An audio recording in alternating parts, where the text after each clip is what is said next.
195, 195।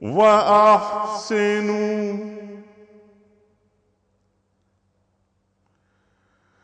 إِنَّ اللَّهَ يُحِبُّ الْمُحْسِنِينَ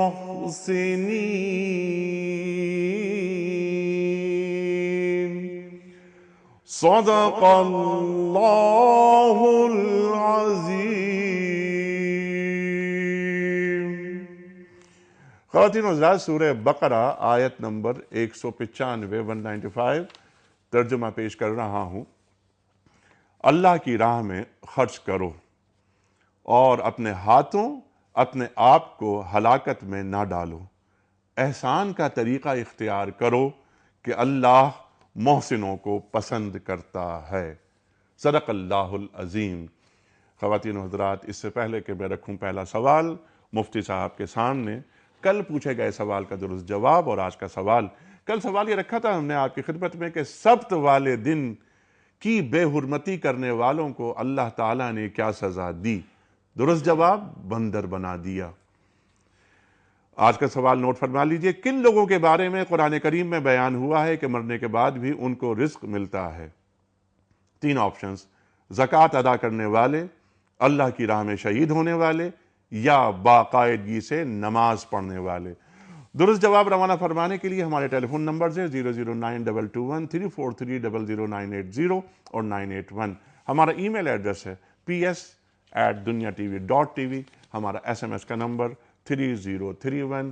numbers screen پر آ رہے ہیں، نوٹ فرما لیجئے۔ پروگرام کا آغاز کرتے ہیں محترم مفتی محمد زبیر صاحب سے۔ وَمِمَّا رَزَقْنَاهُمْ يُنْفِقُونَ۔ ارشاد۔ بسم اللہ الرحمن الرحیم، نحمدہ ونصلی علی رسول الکریم، اما بعد۔ قرآن کریم کی سورۃ البقرہ کی ابتدا کے اندر آپ نے ایک لفظ اور ایک جملہ پڑھا، ھدی للمتقین، کہ قرآن کریم کتاب ہدایت ہے متقین کے لیے۔ اور وہ متقین اللہ کی نظر میں کون لوگ ہوتے ہیں؟ ان اکرمکم عند اللہ اتقاکم، جن کے لیے سورۃ الحجرات کے اندر کہا گیا کہ اللہ کے ہاں لائق احترام، لائق اکرام، لائق انعام تقوی والے ہیں۔ سبحان اللہ۔ جگہ جگہ قرآن کریم کے اندر تقوی کا تذکرہ آیا ہے۔ میں چاہوں گا کہ متقین پر بھی ایک تھوڑی سی بات ہو جائے، پھر مما رزقناہم ينفقون پر انشاءاللہ۔ بھائی انیق صاحب، صورتحال یہ ہے کہ اللہ رب العزت نے جتنی عبادتیں قرآن کریم کے اندر بیان فرمائی ہیں، اگر آپ قرآن کا گہرا مطالعہ فرمائیں تو اندازہ ہوتا ہے کہ ہر عبادت کے ساتھ اللہ نے تقوی کا لفظ ضرور استعمال فرمایا ہے، ٹھیک، اور یہ بات فرمائی کہ اس عبادت کا مقصود اصلی تقوی ہے۔ ٹھیک، نماز کا جہاں تذکرہ ہے، اقیموا الصلاۃ وآتوا الزکاۃ ان الصلاۃ کانت علی المؤمنین کتابا موقوتا، جہاں جہاں پر بھی نماز کا تذکرہ آیا تو بتایا گیا کہ اس کا مقصد یہ ہے کہ تمہارے دل کے اندر خشیت پیدا ہو جائے اور تقوی تمہارے دل کے اندر آ جائے۔ روزے کو آپ دیکھتے ہیں، یا ایھا الذین آمنوا کتب علیکم الصیام کما کتب علی الذین من قبلکم لعلکم تتقون، روزہ فرض کیا گیا تاکہ تم کو تقوی حاصل ہو جائے۔ نماز کا تذکرہ، ساتھ میں تقوی کا تذکرہ، روزے کا تذکرہ، ساتھ میں تقوی کا تذکرہ۔ اب ہم آ جاتے ہیں حج کی طرف۔ حج کے اندر صورتحال کیا ہے؟ الحج اشہر معلومات فمن فرض فیہن الحج، ان آیات کے اندر آپ دیکھیں وَتَزَوَّدُوا فَإِنَّ خَيْرَ الزَّادِ التَّقْوَىٰ، زاد راہ اختیار کرو لیکن بہترین زاد راہ تقوی ہے۔ سبحان اللہ۔ حج کا، حرمین کی زیارت کا مقصد اللہ کے ہاں کیا ہے؟ من يعظم شعائر اللہ فإنہا من تقوی القلوب، سورۃ الحج کے اندر اللہ تعالیٰ نے ارشاد فرمایا جو اللہ کے شعائر کی تعظیم کرتا ہے یہ دلوں کے تقوی کا معاملہ ہے۔ تو نماز کا تذکرہ تقوی، روزے کا تذکرہ تقوی، زکوٰۃ کا تذکرہ تقوی، حج کا تذکرہ تقوی۔ قربانی پر آ جائیں، لن ینال اللہ لحومها ولا دماؤها ولکن ینالہ التقوی منکم، اللہ کو تمہاری جانور کا گوشت پوست نہیں ملتا، ہاں تقوی اللہ رب العزت کو ملتا ہے۔ تو پتہ چلا کہ ہر عبادت کا مقصد اصلی تقوی ہے، تقوی کو حاصل کرنا ضروری، تقوی بنیاد ہے، تقوی کے گرد پورے کا پورا قرآن کریم چلتا ہے۔ ھدی للمتقین، اللہ رب العزت نے فرمایا اب وہ جو متقین لوگ ہوتے ہیں، مقصود تمام عبادتوں کا تقوی، ان متقین کی صفت کیا ہوتی ہے؟ پہلی صفت بیان کی الذین یؤمنون بالغیب، یہ غیب پر ایمان لاتے ہیں۔ مولانا علی میاں صاحب رحمۃ اللہ علیہ ہندوستان کے ایک بہت بڑے عالم گزرے ہیں، مفکر اسلام گزرے ہیں، ان کی کتاب منصب نبوت اور اس کے عالی مقام حامدین، اس میں انہوں نے انبیاء کی محنت کا نقشہ کھینچا ہے۔ بہت ہی خوبصورت بات انہوں نے فرمائی، آپ صلی اللہ علیہ وسلم کا انقلاب کیا تھا، آپ صلی اللہ علیہ وسلم نے کیا چیز دنیا میں برپا فرما دی، دنیا کی کیسے کایا پلٹی گئی۔ یہ سارے کے سارے لوگ تعارف خدا کے منکر ہو چکے تھے، رب کو یہ نہیں جانتے تھے، شرک ان کی گھٹی کے اندر پڑ چکا تھا۔ اس کے ساتھ ساتھ دو چیزیں تھیں، ظاہری نظر آنے والی چیز کو مانتے تھے، غیب کو نہیں مانتے تھے، نقد کو تسلیم کرتے تھے، ادھار کو نہیں مانتے تھے۔ یہ ان کی عام صفات تھیں، یہ ان کا عام طرز عمل تھا۔ انبیاء کی محنت کا آپ اندازہ لگائیے، انہوں نے کیسی انسانیت پر محنت کی کہ انہوں نے نظر آنے والے ظاہری بادشاہوں، مورتیوں، مندروں، بتوں، بڑے درخت، بڑی قبر، بڑا سورج، بڑی چاند کی روشنی، ان سے ہٹا کر ایک اندیکھے خدا کی طلب پر مائل کیا۔ انسانیت کو ایک تو لے کر کے اندیکھے خدا کی طلب پر، یہ ہے الذین یؤمنون بالغیب۔ انبیاء کی محنت کا آپ اندازہ لگائیں، یہ تیار ہی نہیں ہے اس سے ماورا کسی اور چیز کو دیکھنے کے لیے، ان کو لا کر کے اس جگہ اسٹیج پر پہنچا دیا۔ یہ سب کچھ نہیں ہے، در حقیقت اللہ رب العزت جو پردہ غیب کے اندر ہے وہ ہے خالق کائنات۔ ایک تو اس کے اوپر لائے، یہی بہت بڑا کام تھا کہ ان کو غیب کے اوپر خدا کی ذات پر ایمان لے آئے، یہی بہت بڑا کام تھا کہ ان کو اس کے اوپر مائل کر دیا جاتا۔ لیکن ساتھ ساتھ یہ کیا کہ اس اندیکھے خدا کی طلب پر بھی آؤ، اس کے ایک ادنا اشارے پر جان قربان کرنے کے لیے بھی تیار ہو جاؤ۔ اچھا، پھر یہ دوسرا کام بھی ہو گیا۔ پھر تیسرا کام یہ، جان قربان کر دو گے تو اس دنیا میں ملے گا بھی کچھ نہیں، جو کچھ ملے گا بھی آخرت کے اندر۔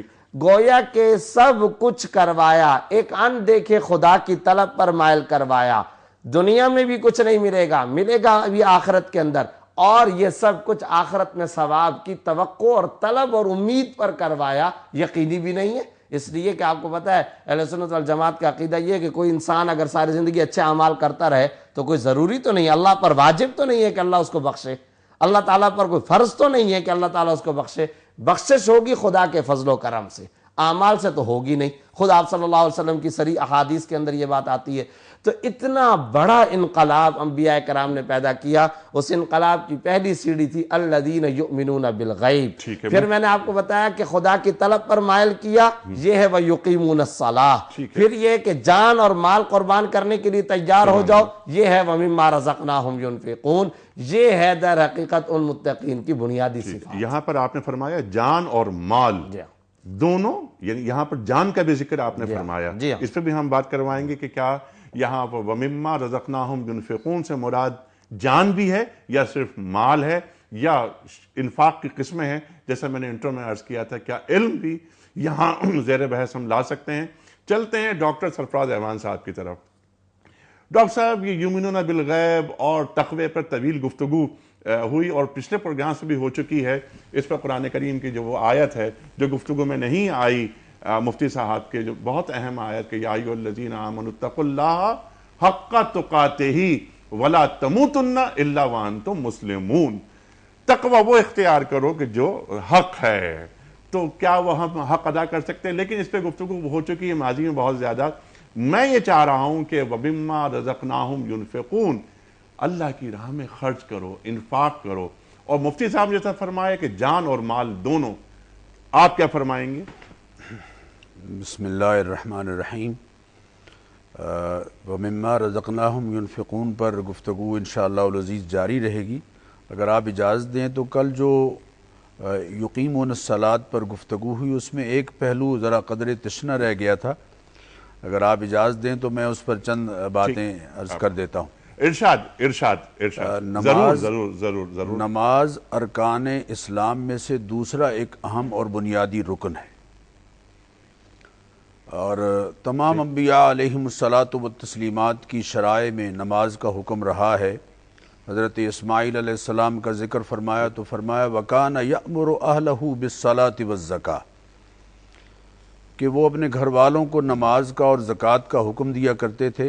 بنی اسرائیل کا جہاں تذکرہ کیا تو وہاں فرمایا وَقَالَ اللَّهُ إِنِّي مَعَكُمْ لَئِنْ أَقَمْتُمُ الصَّلَاةَ وَآتَيْتُمُ الزَّكَاةَ، کہ اللہ نے ان سے عہد کیا کہ میں تمہارے ساتھ ہوں، میری تمام نصرتیں تمہارے ساتھ ہیں اگر تم نماز پابندی سے اہتمام کے ساتھ بجا لاؤ گے اور زکوٰۃ دو گے۔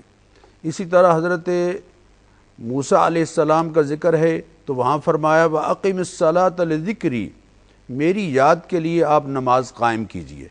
نبی اکرم صلی اللہ تعالیٰ علیہ وسلم کو حکم فرمایا وَأْمُرْ أَهْلَكَ بِالصَّلَاةِ وَاسْتَبِرْ عَلَيْهَا، آپ خود بھی نماز پابندی سے پڑھتے رہیے اور اپنے گھر والوں کو بھی نماز کے لیے حکم دیجئے۔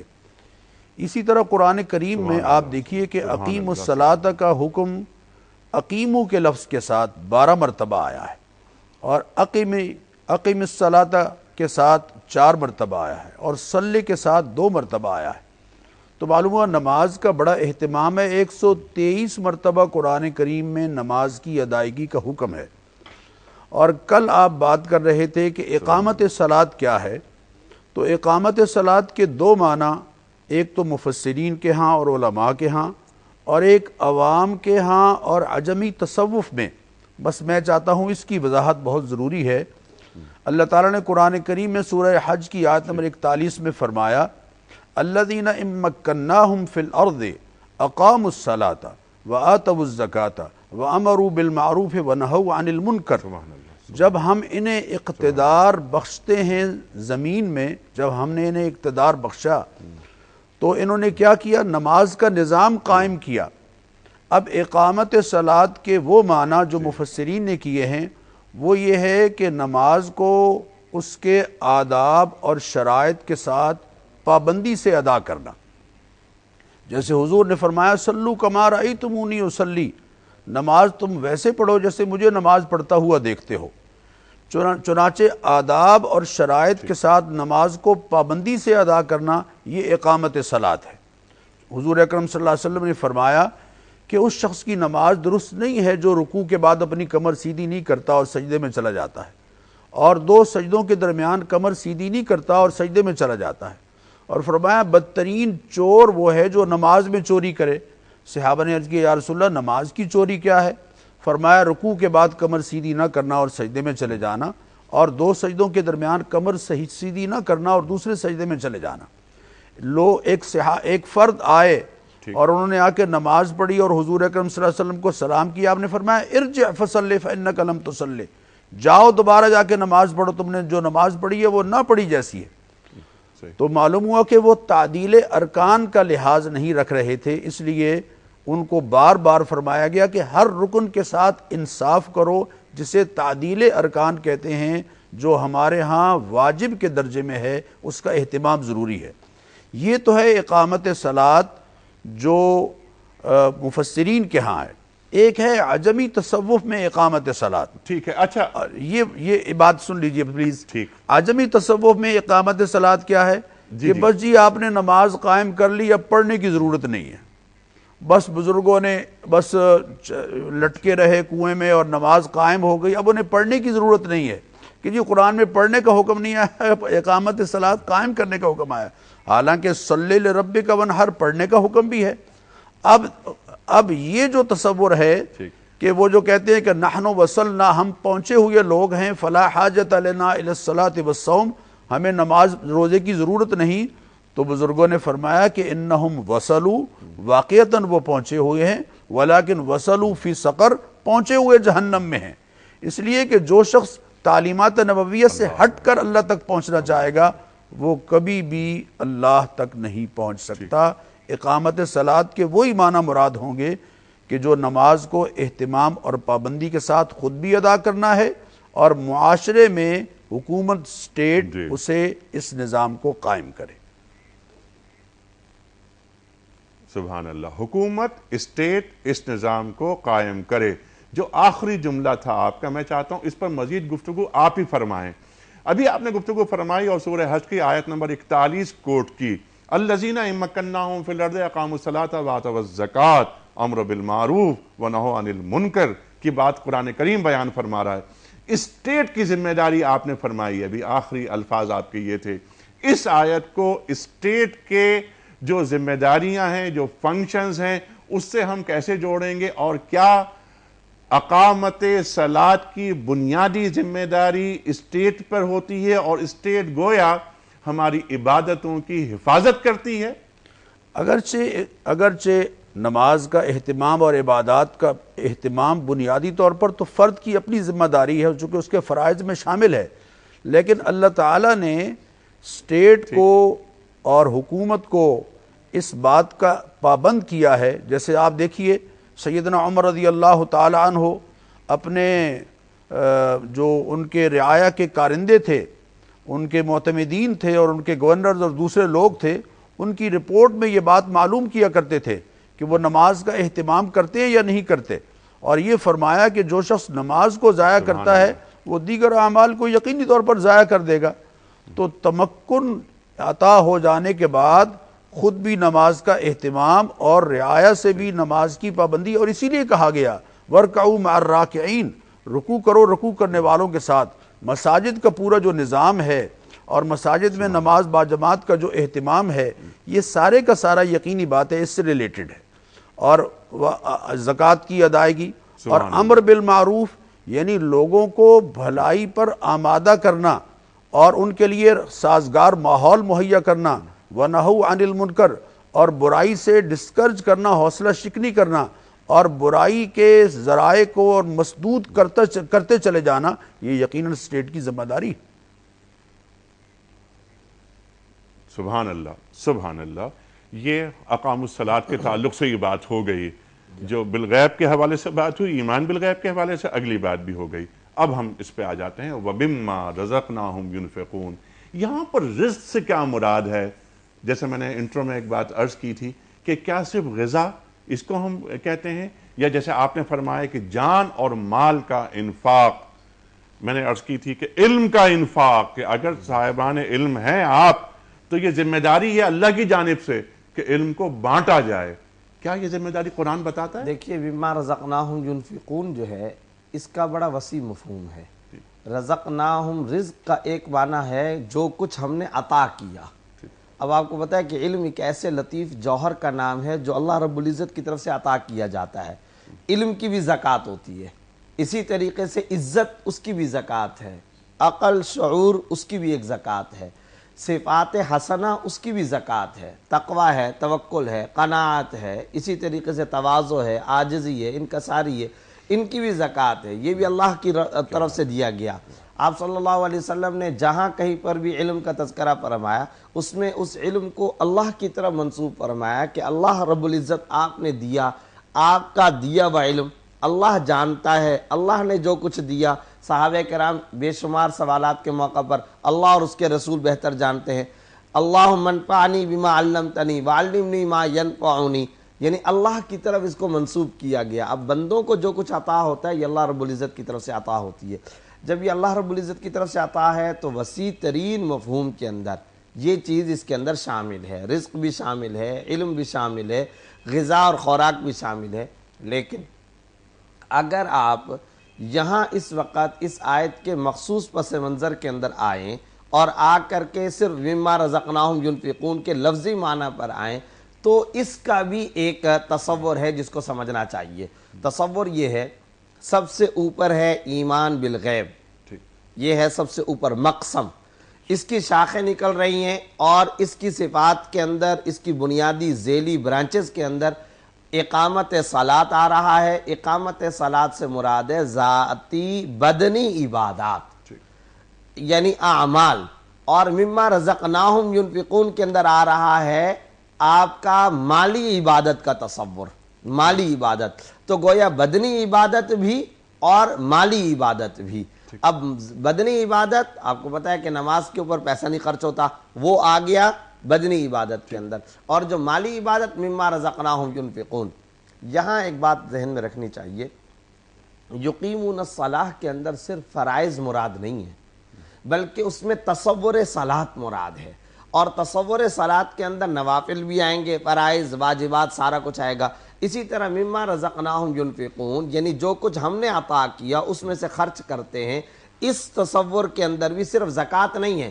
ایک عجیب بات ہے قرآن کریم میں جہاں کہیں پر زکوٰۃ کو مراد لیا گیا وہاں اللہ رب العزت نے خاص طور پہ زکوٰۃ کا لفظ استعمال فرمایا. یہ جو ہے مما رزقناہم ينفقون، یہ جیسے آپ نے انٹرو کے اندر آیت پڑھی وانفقوا. نہیں اب اچھا ایک سوال میرا صرف سوری دو باتیں، ایک تو مکہ مکرمہ سے ایک کال ہے اور دوسری بات آپ نے یہ فرمایا کہ قرآن کریم میں زکوٰۃ کا لفظ جہاں آیا ہے وہ زکوٰۃ ہی کے معنوں میں آیا زکوٰۃ، لیکن انما الصدقات للفقراء وہاں پر صدقات کا لفظ آیا اور زکوٰۃ کے معنوں میں آیا. زکوٰۃ کے معنوں میں آیا. ٹھیک ہے، لیکن میں پہلے کال لے لوں. مکہ مکرمہ سے کال آئی ہے.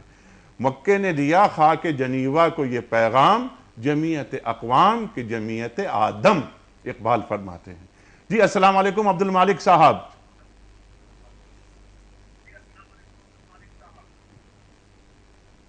عبد المالک صاحب السلام علیکم. میری طرف سے مفتی صاحب وعلیکم السلام. وعلیکم السلام. میری طرف سے مفتی صاحب کو بہت بہت سلام. پہنچا آپ کا سلام پہنچا مفتی صاحب کے پاس. عبد المالک صاحب آپ اچھے ہیں، خیریت سے ہیں؟ یہ بتائیں کہ اس وقت کیا ماحول ہے؟ اللہ کا شکر. کیا یہ تو حجاج کا مہینہ ہے ماشاءاللہ. حاجی کے گروپ آ رہے ہیں. حاجی کے گروپ ماشاءاللہ مکہ میں رونق دن بدن بڑھتی جا رہی ہے. حاجیوں کا بہت ماشاءاللہ. سبحان اللہ سبحان جی اللہ بہت ماشاءاللہ. سبحان اللہ. کیا سوال ہے آپ کا؟ کوئی سوال ہے آپ کا؟ تو یہ ہے کہ جی چھوٹا سا سوال ہے. مفتی صاحب نے ایک ہفتہ قبل کہا تھا کہ جو اللہ کا وفادار نہیں ہو سکتا ہے جی وہ مخلوق کا وفادار نہیں ہو سکتا ہے. تو اس کی پہچان کیسے ہوگی؟ کیا اس کی پہچان کیسے ہوگی کہ کیا بے نمازی بھی اس زمرے میں آتا ہے؟ کیا اچھا سوال ہے. سبحان اللہ سبحان اللہ. مفتی صاحب یہ سوال ہے. اور عبد المالک صاحب آپ کا بہت شکریہ اور ہمارا سلام پہنچائیے گا. ہمارا سلام اور دعا ہمارے لیے. ٹھیک اللہ کرم فرمائے. اللہ کرم اللہ فرمائے. کرم السلام علیکم فرمائے. ورحمۃ اللہ وبرکاتہ. جو اللہ کا وفادار نہیں وہ مخلوق کا وفادار کیسے ہو سکتا ہے؟ آپ نے فرمایا تھا، ذرا وضاحت فرمائیے. اور کیا بے نمازی بھی آتا ہے اس زمرے میں؟ بات یہ ہے کہ اس میں کوئی شبہ نہیں. بھائی عبد المالک صاحب نے جو بات کہی، حضرت فاروق اعظم رضی اللہ تعالیٰ عنہ کا یہ بڑا تاریخی جملہ مشہور ہے، من ضیعہا فہو لمن سواہا اضیع. جو نماز کو ضائع کر دیتا ہے وہ نماز کے علاوہ دیگر معاملات کو تو زیادہ ضائع کرنے والا ہوگا. جیسا کہ ڈاکٹر سرفراز صاحب نے بھی یہ بات کہی کہ باقاعدہ رپورٹ کے اندر یہ بات حضرت فاروق اعظم طلب کیا کرتے تھے کہ اس شخص کی نماز کا کیا صورت کا عالم کیا ہے، نماز یہ کیسے پڑھتا ہے، اس کا تصور کیا. اس کی بنیاد پر گورنر بنایا جاتا تھا، وزیر بنایا جاتا تھا، عامل مقرر کیا جاتا تھا. تو بے نمازی یقیناً اس کے اندر آتا ہے. آپ بے نمازی کے بارے میں مشکوک رہیے. بے نمازی کے بارے میں آپ یہ ذہن کے اندر رکھیے، جب اللہ اس کو بلاتے ہیں حی علی الصلاح حی علی الفلاح کی شکل و صورت کے اندر، یہ 5 منٹ کے لیے انیق صاحب یہ اپنا ٹھیلا چھوڑ کر کے خدا کو سجدہ ریز نہیں ہوتا. یہ اپنی دکان کا شٹر بند کر کے مسجد میں آ کر اللہ کے آگے اپنا دماغ اپنا سر نہیں ٹیکتا ہے. یہ اپنی کھیتی باڑی کو چھوڑنے کے لیے تیار نہیں ہے. وقالت مولانا الیاس صاحب رحمۃ اللہ علیہ کے ارے جو مسلمان فجر کی نماز کے لیے چارپائی سے اٹھ کر مسجد تک نہ آ سکے، اس مسلمان کا ایمان اسے جنت تک کیسے لے کر کے جائے گا؟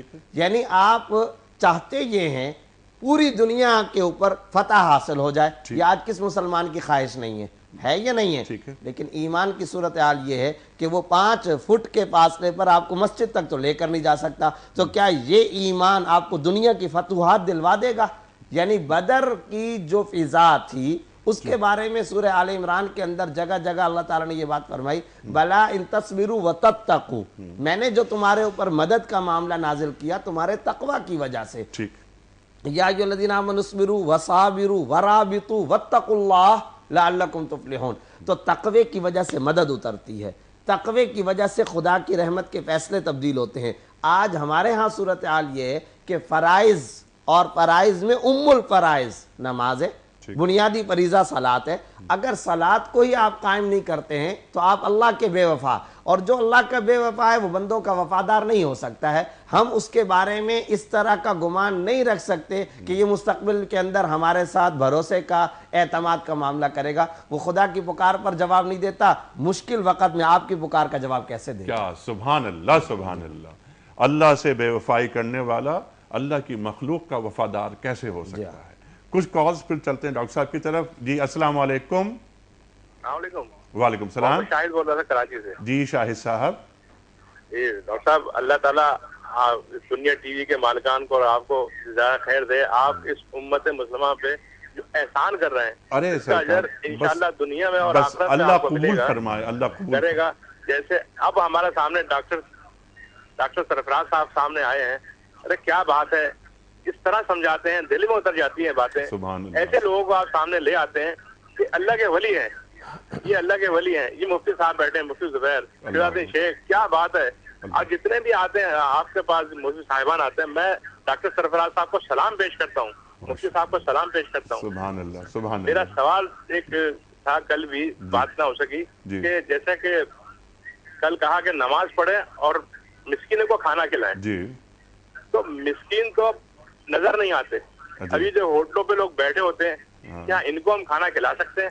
اچھا ٹھیک ہے، یہ آپ کا سوال پہنچا اور میں رکھتا ہوں یہ سوال ڈاکٹر سرفراز احوان صاحب سے. ڈاکٹر صاحب دیکھیے یہ ہمارے کالر نے کتنے اچھے کلمات آپ کے بارے میں ادا کیے. بہت ان کی اس کی وجہ میں یہ سمجھتا ہوں کہ آپ کی زبان پر صرف قرآن ہوتا ہے، آپ صرف قرآن بیان کرتے ہیں. سبحان اللہ، سبحان اللہ. جی ڈاکٹر صاحب یہ سوال آپ کے سامنے. جی میں اس سوال کے بارے میں عرض کرتا ہوں، چونکہ بات ہو رہی ہے وَمِمَّا رَزَقْنَاهُمْ، تو وَمِمَّا رَزَقْنَا پر اگر اختصار سے ایک بات عرض کر دوں کہ اس جملے میں جی ارشاد. ایک تو یہ کہ رزق کا معنی جیسے مفتی صاحب نے ارشاد فرمایا کہ ہر وہ عطیہ جو من جانب اللہ ہے وہ یقیناً رزق ہے، چنانچہ اولاد بھی رزق ہے.